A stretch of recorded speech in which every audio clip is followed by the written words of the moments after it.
All right. Good afternoon, everyone. All right, we're going to get started. So first, welcome everyone. I'm thrilled that we're all here today together. But before we dive into the substance of our conversation, I want to start by expressing some gratitude. First, to the co-sponsoring organizations who've been working together to plan the convening, the Initiative for Community Power, the Center on Race, Inequality and the Law, the Urban Democracy Lab, the Gallatin Human Rights Initiative, Just Fix, and the Action Lab. And there's a little bit more information about these organizations in the programs. I also want to just give a special shout out to Shirley Dang, who has done like so much on the logistical side to make today come off and to make today happen. I also want to thank all of the amazing panelists throughout the day who do amazing work every day, and thank them all for being with us today. And then finally, I want to thank all of you for coming through. So at this moment of acute and intensifying inequality, of power, of resources, of freedom, it is essential that we work hard to take stock of the root causes of so much suffering, exploitation, and destruction. And yet, there's a tension between naming racial capitalism as a driver of this suffering, exploitation, and destruction, and the classic organizer's imperative to not just name our problems, but to craft actionable strategies to build and exercise the power we need to make change. We've tried to create space today to talk about both things and to zero in on economic justice, reparations, climate justice, and housing as key locations of struggle. I'm Andrew Friedman, the director of the Initiative for Community Power here at NYU Law, and also the senior director of strategy at the Action Lab. And I'm honored to be able to moderate this first panel, and I will mostly strive to get out of the way and let our amazing panelists speak. Let me quickly introduce them.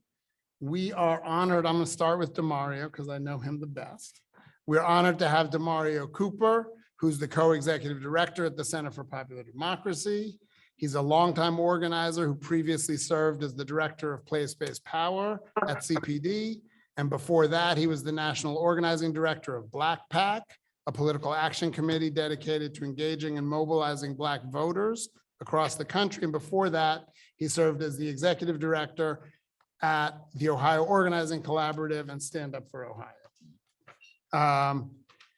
Immediately to my left is Christina Heatherton, who is the Elting Associate Professor of American Studies and Human Rights at Trinity College.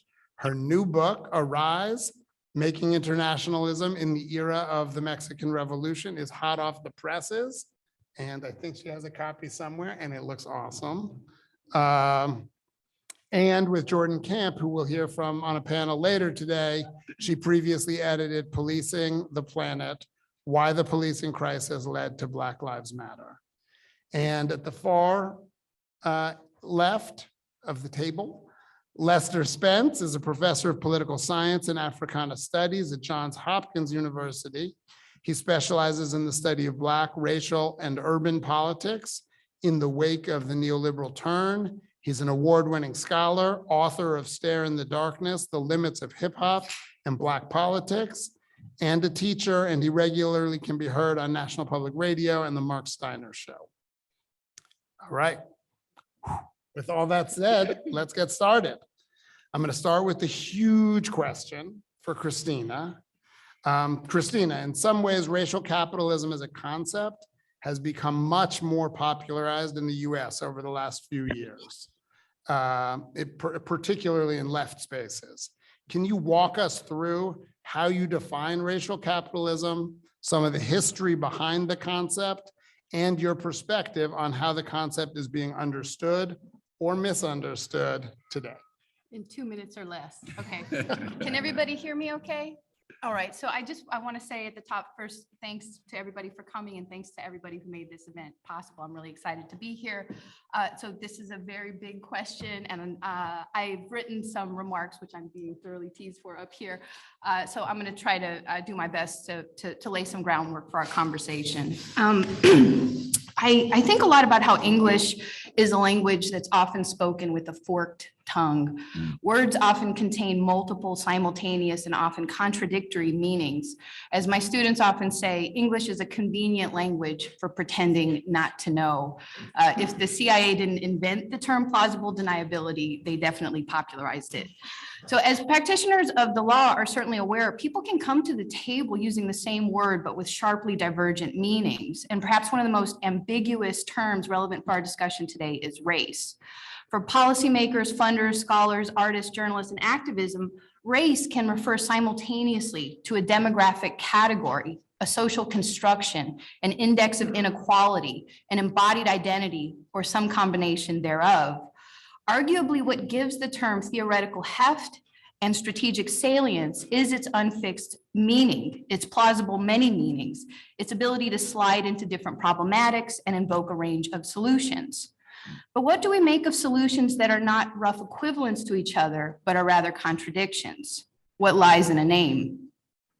Capitalism has a similar strange life in our language. We're quite skilled at speaking around it. You could think, for example, about all the articles about insomnia that chastise people for having too much screen time. These pieces, of course, never talk about why people are forced to be on screens all the time, forced on work, forced to be on call for work, or are winding down from it, or how the generalized insecurity, whether financial, due to health, housing, policing under capitalism, leads to panic, dread, and often insomnia. Customarily, we talk about capitalism through euphemisms. We can call it the market, globalization, or the system. An economist commented that capitalism was clearly in trouble after the 2008 financial crisis, when it started to be called by its name. This has been reflected in scholarly studies with the advent of new fields like the history of capitalism, racial capitalism, and now even colonial racial capitalism. There have been a recent proliferation of books, articles, journal articles, fellowships, and indeed gatherings and conferences like the one we're at today. Arguably, I'm here because between 2017 and 2020, Columbia University generously funded Jordan T. Camp and I to run a racial capitalism working group. By contrast, in 2014, when we organized a conference with Ruthie Gilmore, Robin Kelly, Angela Davis, and Cedric Robinson on confronting racial capitalism, the funding did not flow quite as freely. The sociologist Zachary Levinson has charted the recent explosion of the term, graphing its usage over time. Levinson is a scholar of South Africa, and part of his interest has been its migration from the very specific debates around the contested forms of development of capital in apartheid South Africa and its current usage in the United States today. Now, racial capitalism has a range of different meanings. It can be an indictment of racism under capitalism, an indictment of Marxism as being insufficiently attendant to racism, or as Nancy Leong writes in the Harvard Law Review, the commodification of a racial identity wherein white individuals and predominantly white institutions use non-white people to acquire social and economic value, unquote. So the global context of the term is important. Opponents of the apartheid regime in South Africa, like Neville Alexander, rejected the idea that racism could be redressed by simply reorganizing capitalism to make it more racially inclusive. The problem of apartheid capital under white minority rule was not merely solved by the attempted integration of the capitalist class. Fighters in the liberation struggle debated whether the articulation of racism and capitalism could ever be overcome through the preservation of capital. So the theory of racial capitalism has traveled in dubious ways. Often the political theorist Cedric J. Robinson is credited with the term in his 1983 book, Black Marxism, The Making of the Black Radical Tradition. There, Robinson traces the long history of capital coming into being within an already existing context of racialization. He considers how the English racialized the Irish in a colonial context, a project that deepened throughout the British Empire and across the span of capital's development. Resistance to the making of the so-called New World, from maroon communities, Haitian rebels, the revolts of enslaved and colonized people, formed for Robinson the hidden tributaries of an otherwise unheralded Black radical tradition. Robinson names W.E.B. Du Bois, C.L.R. James, and Richard Wright as modern theorists in this tradition. And it's really important to say that Robinson writes that he did not discover the Black radical tradition. He simply recognized its existence. As he wrote of the racist academy that he was intervening in, quote, "For the unaware, nothing was amiss." I'd like to say, as a kind of way of conclusion for this first answer, racial capitalism indexes a debate that has not yet been resolved. Its false presentation of resolution allows its meaning to slide into contradictions, and I think has enabled several bad faith arguments to propagate, ones that often inhibit actual solidarity. At its most innocuous, racial capitalism simply names articulation of racism and capitalism. Sometimes it appears to delineate racist regimes of accumulation from implicitly anti-racist, non-racist, or non-racist or anti-racist regimes. In these cases, racial capitalism is often confined to discussions of slavery or Jim Crow housing, et cetera, as being overtly racist regimes of capital accumulation. Or more often, it's presented as a corrective, an assertion that the Marxist tradition of confronting capitalism have not dealt with racism and therefore should be discredited. In a seemingly radical move, liberal writers can appear to draw on the term, and often on Cedric Robinson himself, to argue that this inattention discredits the entire Marxist tradition. Such a critique can also allow scholars and intellectuals to hedge, claiming figures like Du Bois and James as Marxists in some rooms where it is advantageous, and disclaiming such affiliations, allowing these figures to be claimed within what Arun Kudnani describes as liberal anti-racism. There's no doubt credence to the idea that some Marxist traditions retain a stubborn refusal to engage with analyses of racism. David McNally describes the inescapable cycle of what he calls white man Marxism, who bristle at the inference that racism can be integrated into a generalized theory of capital accumulation. So, it's not as if there's no point there. But to pretend to intervene in this inescapable cycle is to go nowhere. As we move through different rooms, the question remains, who are we allowing to set the terms of this debate? We can and often do find ourselves repeating these names, Du Bois, James as forebears of racial capitalism, and I would argue others like Jose Carlos Mariátegui, Walter Rodney, Sylvia Wynter. But I worry that rehearsing this litany can sometimes stand in for an engagement. While these figures have been broadly unified against racism and capitalism, they were certainly not univocal. There are multiple and contradictory ways that each figure considered the specific articulations of capital and racism, and in turn proposed ways to overcome it. We should, as Amilcar Cabral said, neither claim no easy victories or lend ourselves in our analyses to the presentation of false syntheses. Each of these figures came from movements of struggle through which their analysis was grounded. None sought to produce trans-historical answers. Often Marxist traditions who claim the mantle of legitimacy within this litany are the very ones against whom these thinkers wrote and organized. So to think concretely about racial capitalism is to make ample space for the expansiveness of the thinking behind it, the debates that drove it, and the unique global convergence of radical movements who worked uneasily but bravely towards solidarity. Finally, I just briefly would like to say something about Cedric Robinson. Robinson was a man, a brilliant, funny, and very gentle man. He was committed to global solidarity for struggles, particularly in Ireland, Palestine, Nicaragua, Pakistan, South Africa, and throughout the United States. He was a formidable scholar who wrote many other works outside of Black Marxism. At his funeral, his wife, Elizabeth Robinson, decried how he was looked over in his own life. It is a wonder then how his legacy is often misattributed to one term from one part of one book that he has debated and often jealously reputed for a recognition that he never actually achieved in his own life. Cedric was also not a proprietary person. If anything, he was probably closer to an anarchist. As he served as a mentor to Jordan Camp and also helped me better understand the radical traditions I was studying and housing struggles in Los Angeles, he was always more interested in how a conversation could help further struggle. I hope we can inject today's conversation about racial capitalism with a similar urgency, not as a proprietary debate about who owns the term as a matter of intellectual property, but as a conversation about how or whether it can help us organize and escape from the crises at hand. The crises before us are, of course, multiple. What are our tools for confronting them? Thanks. Awesome, thank you. Lester, is there anything that you would add or frame differently in how Christina described racial capitalism? And as a political scientist, how would you describe the current moment and some features of how racial capitalism is currently shaping politics in this country? So first of all, I'd like to share Christina's remarks as far as it being an honor to be here, and actually given, y'all missed it. So when I saw some of the folk walk in the room, I started jumping up and shouting for joy, because at first I was like, okay, I'm just going to be in this panel. It's going to be me and Christina. It's going to be dope, because Christina, I know her. Then I was like, oh my God, it's Lintai. Oh my God, it's Renee. So this is the shit. Yeah, I'm saying it on the mic. This is the shit. This is dope. Yeah, the whole day is gonna be dope. I'm sorry, I was supposed to undersell. No.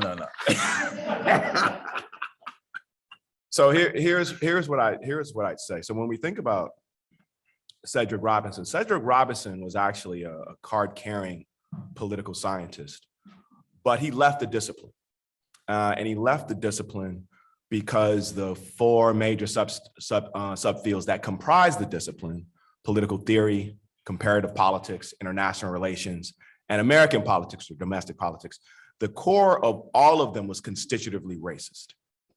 So he left the discipline in part because he felt that the discipline did not give him the tools to understand how race functioned, how racism functioned, how racism and political economy work together.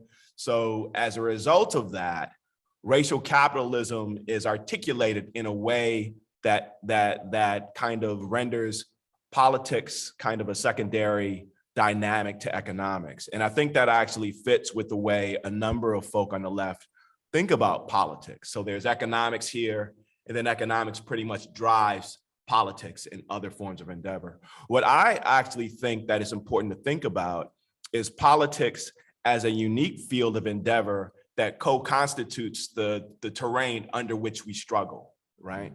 So one way to think about that is to think about the independent role that political ideas play in moments of crisis. And here I'm going to draw upon, my own work and, almost any public space that I'm in which I talk about this stuff. I talk about the independent role of ideas in the neoliberal turn. So we know that this moment of capitalism is different than the form that capitalism took in the United States, like pre-1970 or so, right? And then after 1970, we have what's called the neoliberal turn, a significant increase or a decrease in the ability of governments to collect taxes, significant increase in the carceral state, significant decrease in kind of the liberal welfare state, significant increase in capital mobility, a significant decrease in labor rights, right? Like what happens in that moment?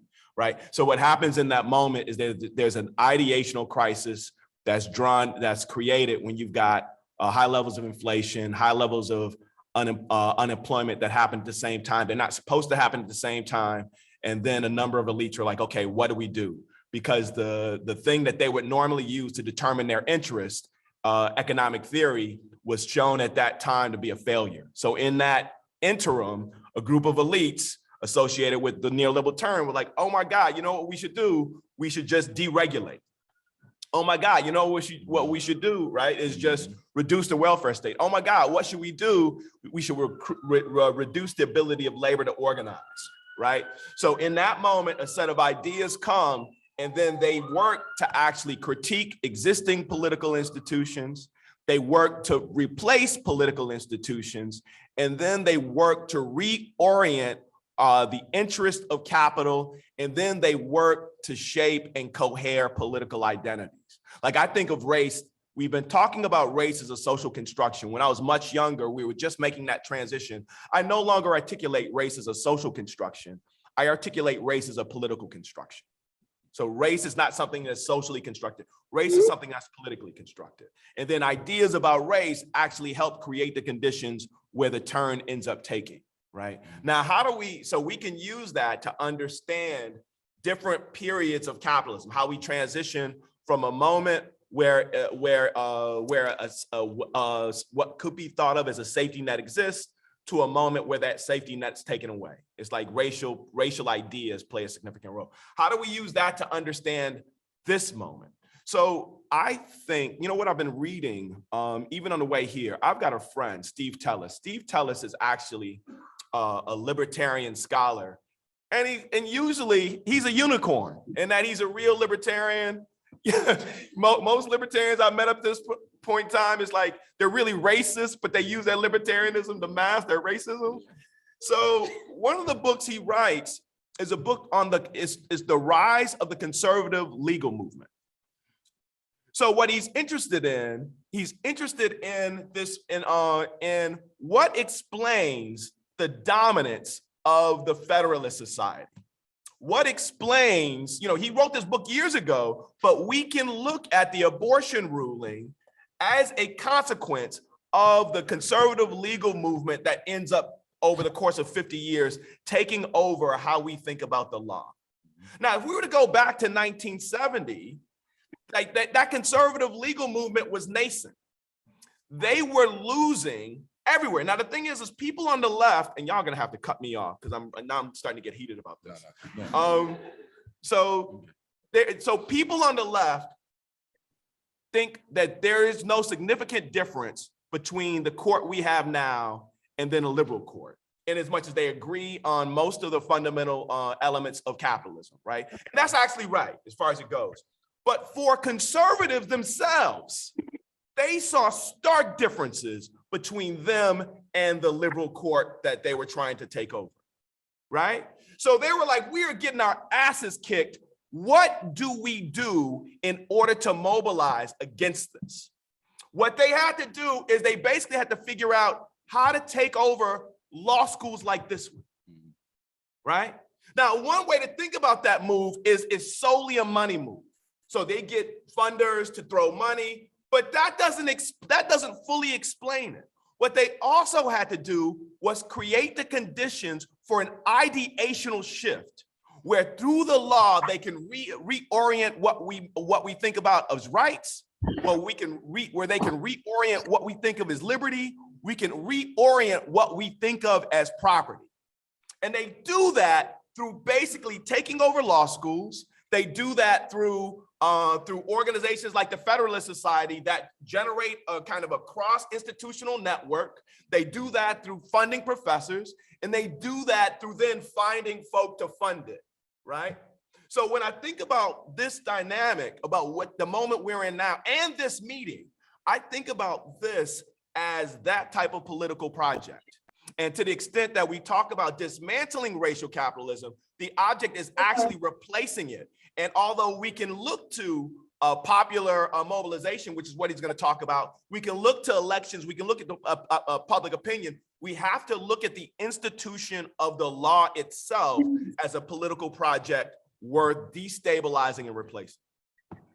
Thank you. All right, DaMareo, Lester sort of teed it up, but you've been an organizer basically your whole adult life, and you run one of the largest national multiracial organizing networks in the country. How does the concept of racial capitalism resonate with you? And what are some examples of how it shows up in the work that CPD is doing or the work of the affiliates? Yeah, I think I want to start with just being thankful that I got invited to this table and being up here with these two folks, these scholars, Lester and Christina. Like I'm actually listening to them the same way you are. I'm like, damn, yeah. But as an organizer, I will say, and I kind of want to start here with racial capitalism is the work. It is like ending racial capitalism is the work of organizing. Like that is the work. We understand, like my own life is deeply affected by racialized capitalism. I am a kid who grew up with a single mom whose father escaped from Alabama, right? Because the Klan was trying to kill him. And he came to Akron, Ohio, because it was the rubber capital of the world, so he could get a job, a shitty job, right? And we grew up in the projects. My mom was a single parent, right? Like we were on welfare, and we had to hide his stuff when the folks came, for those of you who know what I'm talking about, right? Like all of this stuff exists inside of this dynamic, inside of this paradigm of racialized capitalism. The work of organizing since I started, when I first started organizing, we couldn't talk about race. That's facts. There was not a conversation about race going on, and I was struggling because I was like, wait, we're not talking about mass incarceration as a tool to take Black people away from their communities. We're not having that conversation. I mean, it just wasn't. When I showed up, we were talking about housing, healthcare, and housing, healthcare, and just surface stuff. I can't even think the other stuff because I came in like, yo, we have to talk about the impact of mass incarceration because that was my life. I was born in '79 and I was born in the projects in Akron. So in '85, when I'm like 6 years old, my cousins who were like 5, 10 years older than me, they got rich by our standard. And then they went to prison, right? Like they were playing with us one year and then they were driving cars the next year. And then the years after that, they got locked up and incarcerated. And I grew up trying to figure out what was that about? Or first off, I was thinking like, that's my path, right? When we think about the way that this system of racialized capitalism influences people like me at that age to like participate in certain activities that would end us into a place where they can extract our labor for a low price, right? Like that's the game. We're part of the game. I think organizing is shifting now into a place where we're figuring out that one, the folks that we need to show up in this political arena are the same folks that have been exploited forever. So like right now, we just had an election, right? And there's a runoff happening in Georgia right now. We got people in Georgia fighting this runoff, trying to get ready for this election. But I'm sitting there thinking, like, if we had 10% of the 50% of people who could vote and don't, there is no runoff. There is no runoff. Our work is now about like, how do we help people understand like this conversation about race and class is the conversation that mobilizes people. It is a conversation that mobilizes people. And I can tell you because look at Baltimore, right? We, for years, like people who are political pundits and the experts have told us, don't talk about race and class because it'll divide people. It's going to split people, right? But Baltimore ran a ballot initiative focused on police reform and won a whole bunch of stuff in Maryland, right? I'm from Akron. There was a kid named Jalen Walker that got shot in Akron in January. I don't know if y'all remember this. The police shot at him 90 times. He did not have a weapon. They shot at him 90 times, hitting 60 times, and put like 40 bullet holes in him, in his body. They handcuffed him after they shot him, and then took him to the morgue.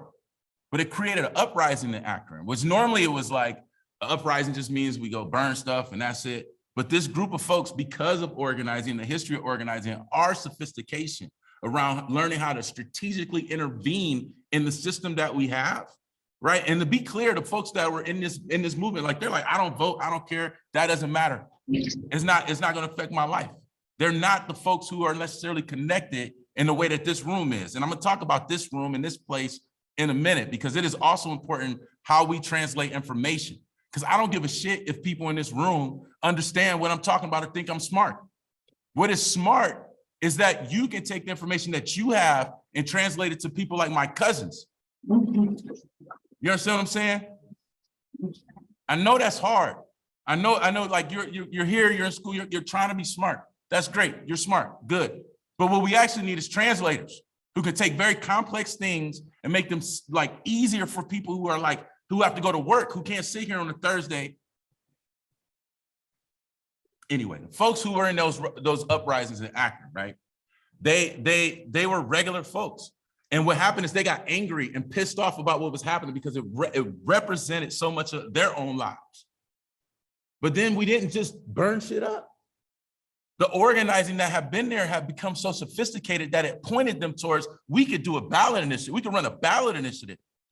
We could do something to try to hold the police accountable at least. And that may not be the thing that's going to save everything. It's not the most it's not an abolitionist move. But we're not going to go from my auntie thinking she need to call 911 to have safety in her neighborhood because kids are shooting in her neighborhood. We're not going from that to no police. I promise you that. And there's probably people in here like, I want to say defund the police. And let me tell you something. The average Black woman in person in a community that's shooting, they call the police. Yes.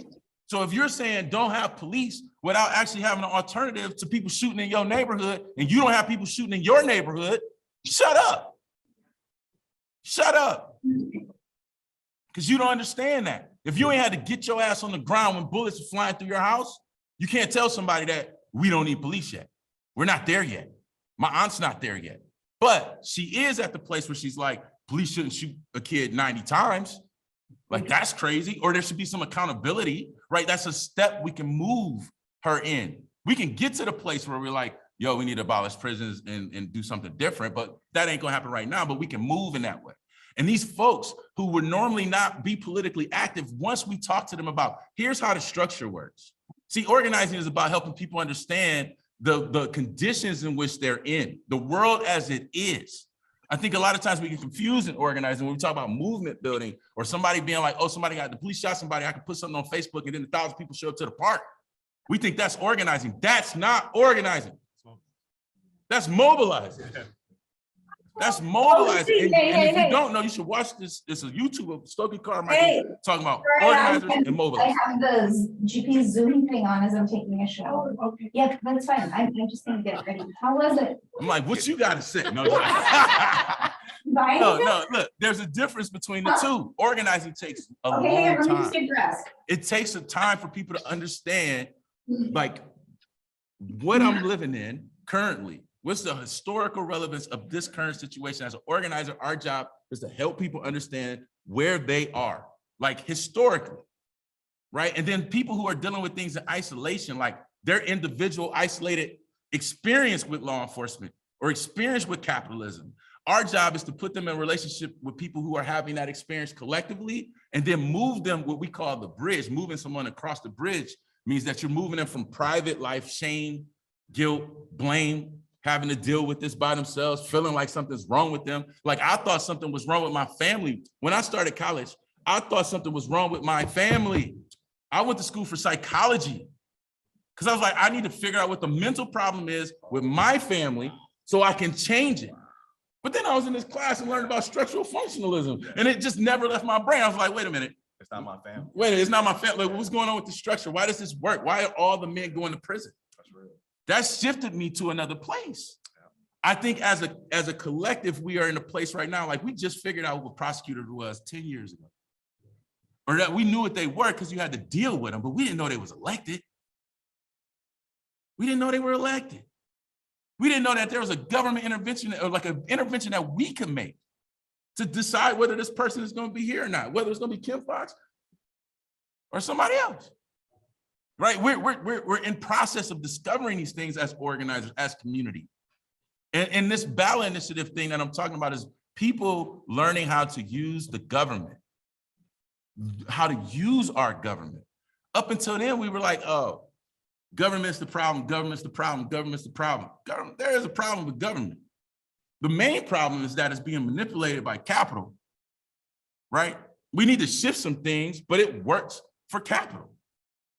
That's what our government does. And so we tell people and organize, we're like, look, government's not the problem, government's the prize. People think government is the football, or let's say the pitch, because it's the World Cup. People think government is the playing field, but government's the ball. You win or lose, whether you can score with the ball. But we don't have it, partially because people aren't clear about what it is. What we've seen, His Strategies, a group called His Strategies, has been doing research on Black people turnout. And what they found in this last election through their research was that people are more likely to participate in elections or in the electoral process or in politics if they believe they can win. Mhm. If they believe they can win.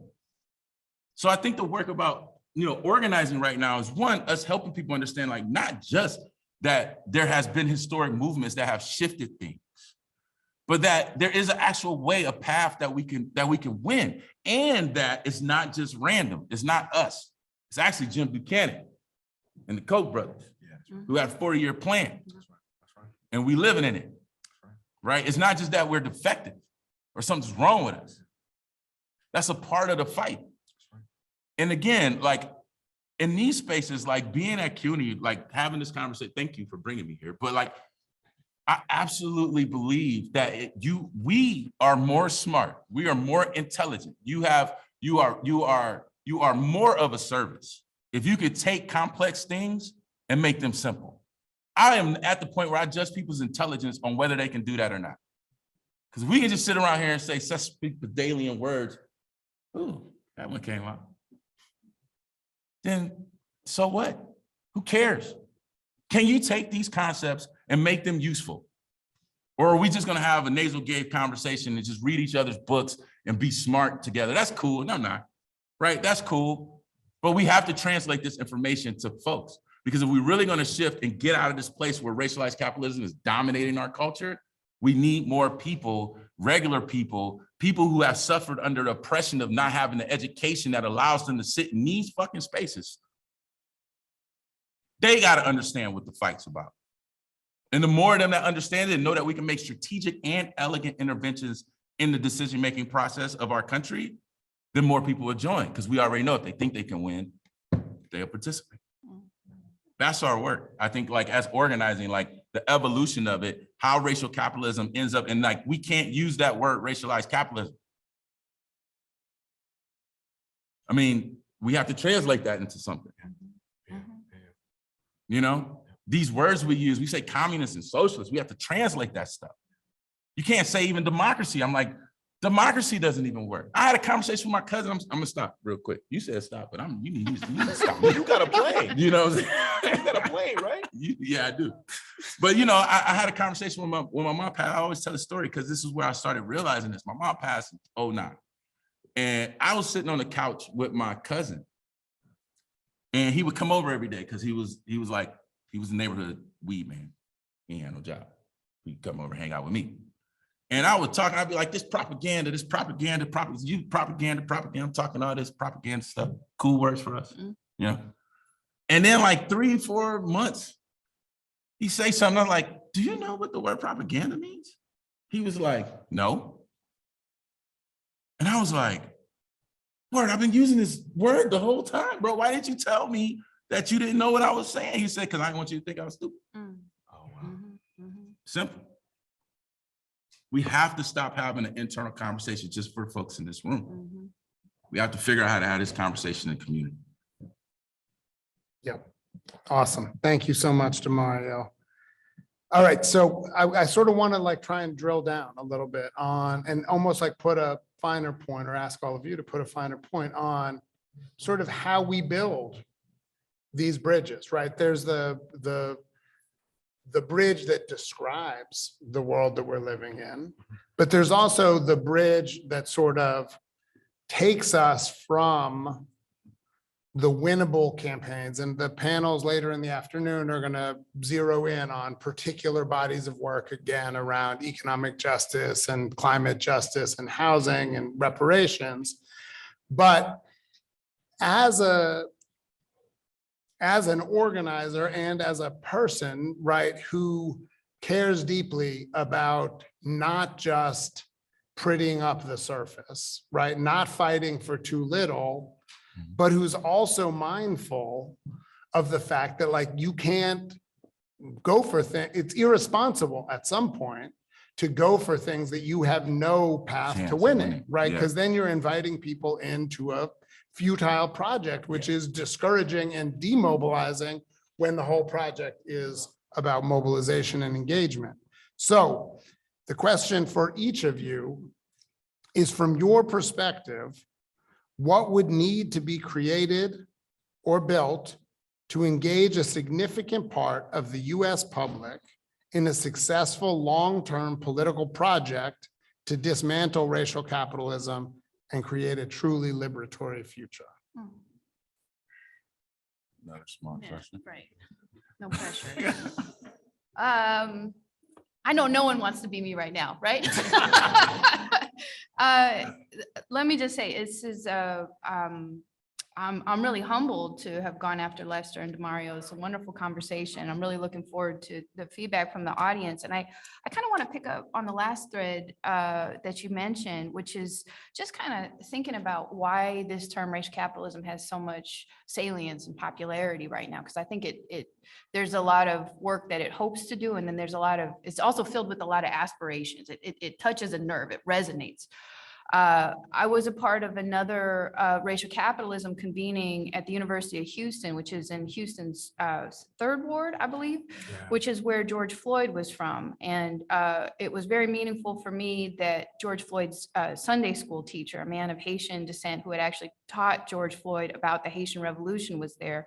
There was a man who was a local preacher who, you know, like you said, we had a conversation like this, and from the audience, he interjected. He said, my ancestors were slaves. My father was a sharecropper. I know the hot sun of South Texas. I am racial capitalism, which I felt was like just about the best definition of it I had heard.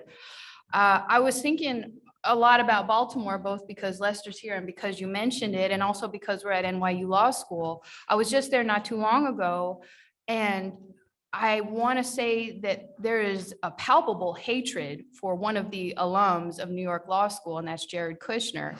Recently, I think it was just this past September, there was a multi-million-dollar, $3.25 million lawsuit, you can correct me if I'm wrong, that the property management company that Kushner's company runs had to pay out because of, I mean, basically slum housing, right? Punitive debt practicing, just a ton of harassment. And the, you know, I mean, that's a living memory in Baltimore. It should be a living memory everywhere. This was a company that Kushner inherited. This was money that he subsequently reinvested into a number of properties, particularly here in New York. He also invested into newspaper companies like the New York Observer. And, you know, being in New York, I'm thinking about his wife too, and the crooked money, the crooked slum housing that the Trump family was invested in for decades, for generations, I'm sorry.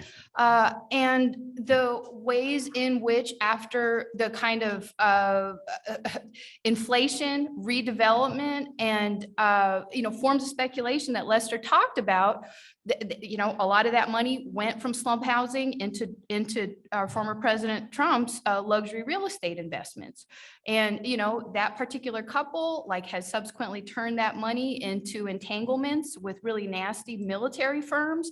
And I mention this all because, you know, in just this one particularly nefarious couple, we have racism as it relates to housing and policing. We have racism as it relates to ideological control over newspaper. We have racism as it relates to militarism. So, you know, I think that sometimes what's potentially useful about the term racial capitalism is it expands the conversation. It helps us understand that we're always talking about all these things together, even if sometimes, as you asked us to respond to, we're thinking about this in terms of individual campaigns. So, I mean, this is I'm gonna do something kind of obnoxious, but I just wrote a book about this. So I'm not gonna pull it out, although I was encouraged to, but I just, Yes. I'll show you the cover. Yeah, let me show you the cover. This is There's the cover. Look at that.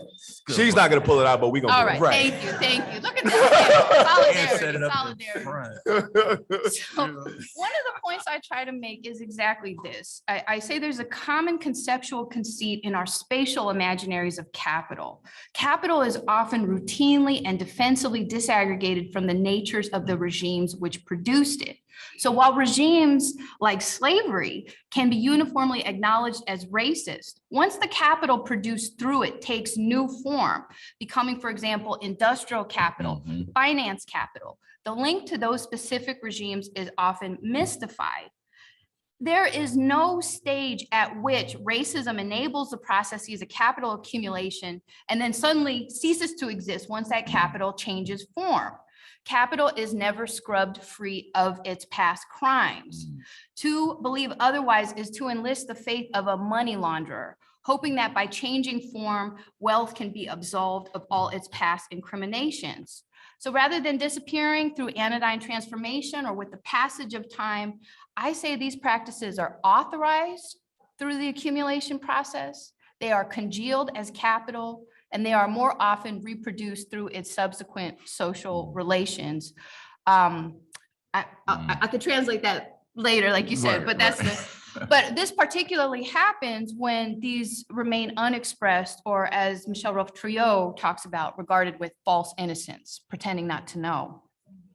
Racism, the what Cedric Robinson described as the exaggeration of regional, cultural, religious, as well as other distinctions into racial typologies of inferiority and dominance cannot be sequestered into an odd or aberrant feature of the accumulation process.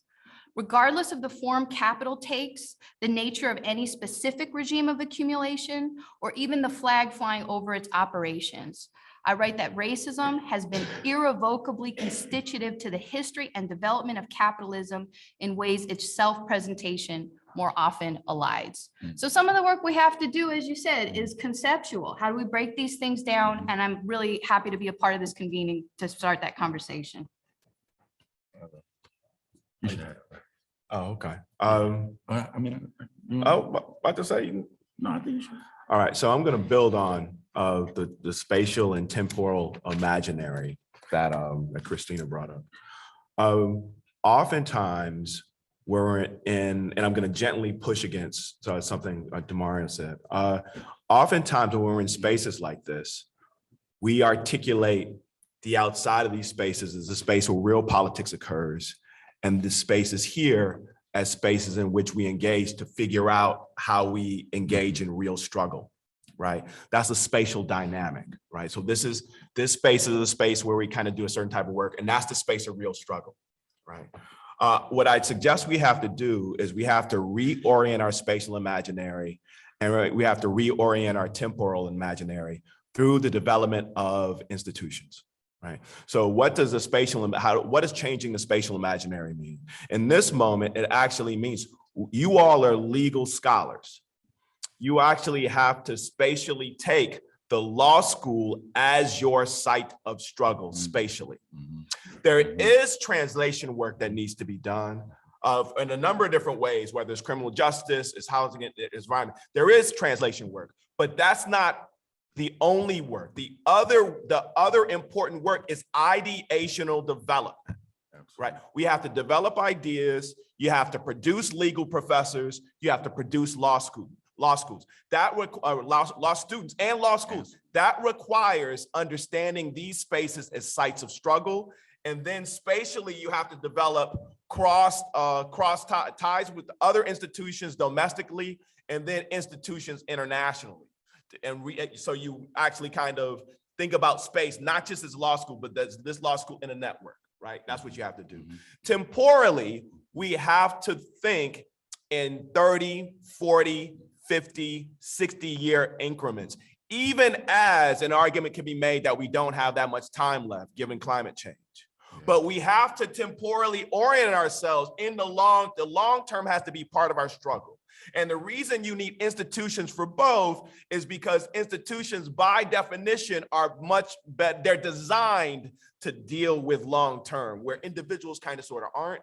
And then institutions are designed to kind of make us think across space in the ways individuals don't, right? So the final thing, I talked about the ideas that kind of oriented the neoliberal turn into crisis. It's important to note that the two most important ideas that we've been operating, or two of the most important ideas that we've been operating on, actually come out of movements. So Occupy Wall Street actually reorients us to the point where we're talking about inequality and capitalism really for the first time as a body in my adult life. And then obviously Black Lives Matter, we're talking about police violence.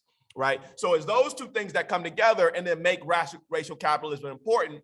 But it's the goal of meetings like this to do the work, not just translating it for the folk, but to create a new set of a new legal regime that can then create a new common sense from which we can which then makes a number of the electoral and public opinion struggles easier. No doubt. I want to say that I'm not disagreeing with you. I think like what I wrote was what needs to happen from my perspective. And like these moments, these sites that you're talking about, these experiences that happen in the environment, like, these mass mobilizations. The thing that I've learned in organizing is like they do create like a different conversation nationally. But when I'm talking about what organizing is, it is the translation of this. No, that's right. Two people being in relationship. Yeah, no, that's right. That's right. That's right. And I totally agree with you that this is a site, right? Like this is a site for folks who are here. What I'm saying, what I'm arguing is that institutions are networks of individuals in relationship, right? Not only do we need to have like infiltrate these institutions, Yeah. we actually have to create people institutions that are durable, Yes. right? Yes, And that yes, durability yes, yes, comes yes. from the infrastructure, like your you said it, ideological infrastructure. Yeah. Right. And so Yeah, so I think like part of the work right now is like in these mass movements, or just now, like we need mass popular education. Like we need sort of like Freedom Summer to happen Yes. real like now. Yeah. Right. Like we need that to happen. Why? Because once people have an understanding of the world, like really people are not necessarily understanding the structures under which they're governed. Like you can go into most cities in America and ask them who their mayor is, and they don't really know. You know what I'm saying? Like I'm talking about, I've done trainings with people in college, universities, et cetera. You ask them who's the governor, who's the mayor, they don't know. Right. And so then how do you know how to, like, when you win, even in electoral struggle, like even if you win an election, it's like, what are you asking this elected person for? Yeah, that's right. If you win a mayor, then you want to get the lawyer. You want to make sure that the policy making department is putting your people or people who have the same ideology as you in. I think we have to have popular education. We have to have continued engagement. It's not enough for every, like when something crazy happens, then we talk about this, or when the election comes, then we talk about this. There has to be constant and dedicated. That's why I'm at the Center for Popular Democracy. That's why I'm doing the work I do, because people need constant engagement. We were in a focus group. This guy was like, he was talking to this Black man who was facilitating the focus group. And he said, I need somebody like you. It was all Black men in this focus group. He was like, up until this point, they were saying, oh, it doesn't matter. People are gonna do what they want to do. They do what they want to do anyway, right? Like the same old thing. And then one guy says, actually, I don't know who to vote for. That's why I don't vote. And I don't want to vote for somebody that come out and everybody be like, you voted for the wrong person. I actually hurt my community and didn't help them. And then he said, I got 2 jobs and 3 kids. I do not have time to read this information. I don't have that time. He was like, I need somebody like you to come to me and tell me what's going on and who I should vote for. Meaning that he's saying, I need a trust relationship with some organization or institution that I trust. And then if they tell me like, this is what we're doing together, I'm more likely to do it. Again, back to the thing about if we believe we can win, then I will participate. But the work of that work of like taking the time, that is an arduous job. Like it is long, it is a process. And so I think like part of what I'm saying is we need popular education. We need continued engagement. We need to build traditional networks through like affiliates in different groups. I totally agree with what you're saying about making sure that we're infiltrating institutions and creating sort of like what we're living in, right? Like they infiltrated institutions and then created people who had the same ideology they had. And then I think like people are multi-issue. People are multi-issue. And like the man told you in that meeting, if we help people understand the structure and where the interventions are, they understand racialized capitalism because they've been living it. And they're gonna come up with the best ideas to intervene in it because they're living it. They know where the cracks are because they're in it. And so we need to, one, trust that those folks are the folks that actually have the answers, right? Like I think people here, we're in a group of, like, hopefully we're in a group of friends, but like the folks who are most directly dealing with the problem have the best solutions. What they need from us is help understanding the structure. And then agents, and then like participating in the group, moving from an organizer to a person in the group is the goal of organizing. I'm trying to bring the group together so I can become a part of the group. And then the group can drive what we do together because they have the information, so I think like that's from my angle, that's part of the work. I think like as organizing, that's the work we got to do. And we gotta start. I say this over and over again because I just feel like I'm in all these conversations where we're just navel gazing, and that's real. I know for a fact that the best ideas and best actions and best campaigns that I've ever been a part of, they did not come out of my brain, but I did help get the people together that decided what that should be. And I think that's important. To say here, what I'm saying? So yeah, no, I'm not disagreeing. I think you're absolutely right.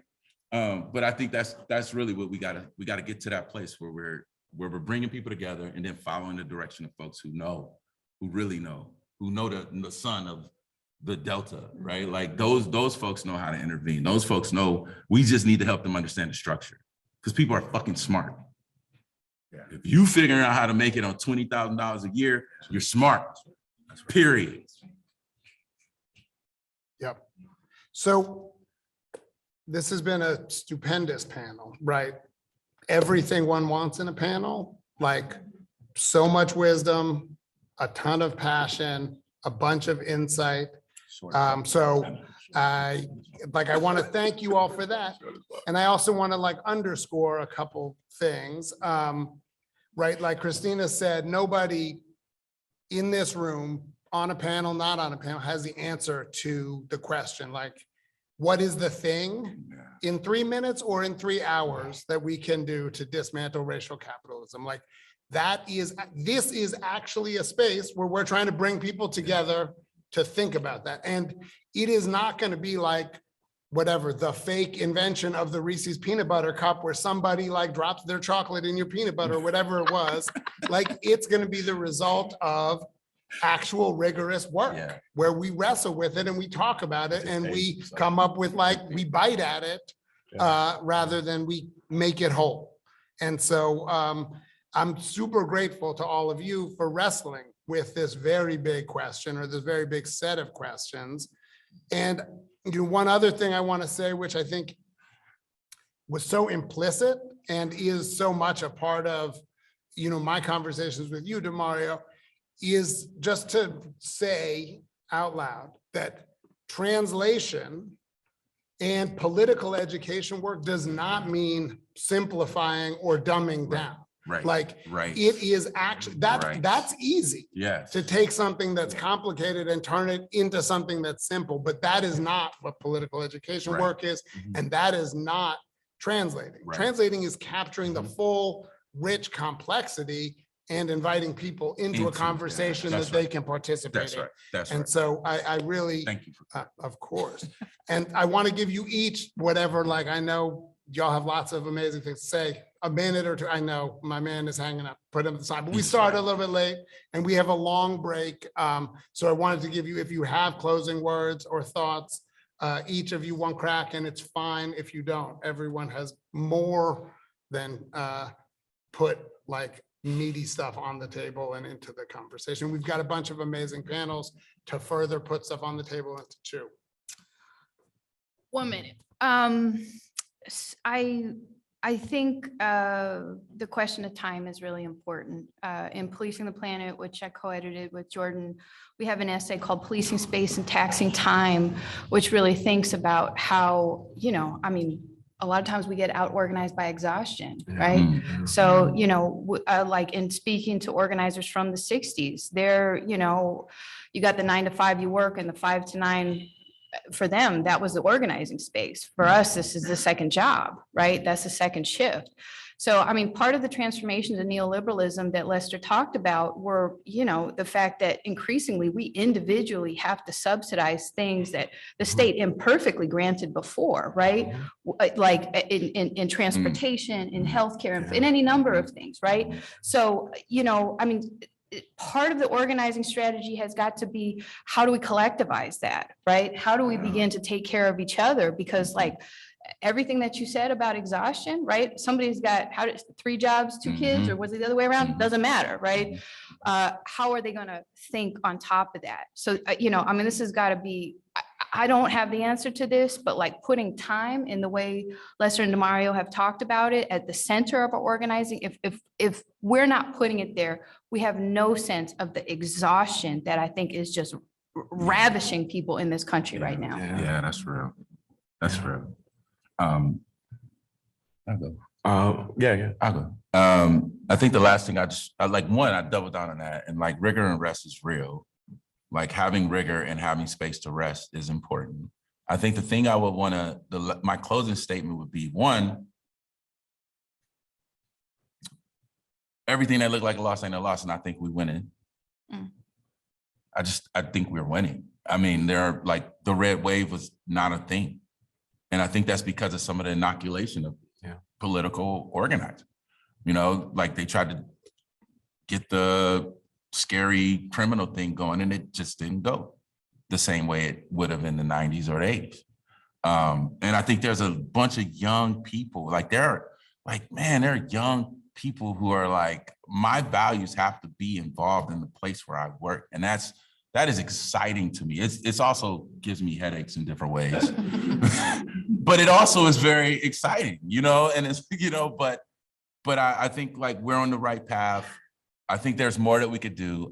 And I feel like we have to just respect and honor the like organic genius of people who are living in struggle, and respect that and like lean into that, because I think that's the way out of this. I will gently push back against Andrew. I do think there's, just like, make the shot, I don't think we win without counter-institutional development. If one critique of Occupy Wall Street on one hand and Black Lives Matter on the other, in this moment is folk are kind of like anti-institutional and really, really horizontal. And there are all these ways where that works because all these institutions are bankrupt and failing, and that critique is important. If again, it's not about dismantling racial capitalism, but replacing racial capitalism, that requires counter institutions. There is no way to do what we're talking about doing without counter institutions. So I just urge us to think about creating counter institutions and then bolstering and honoring the ones that currently exist, because a number of people are doing this work. Awesome. Thank you all so much.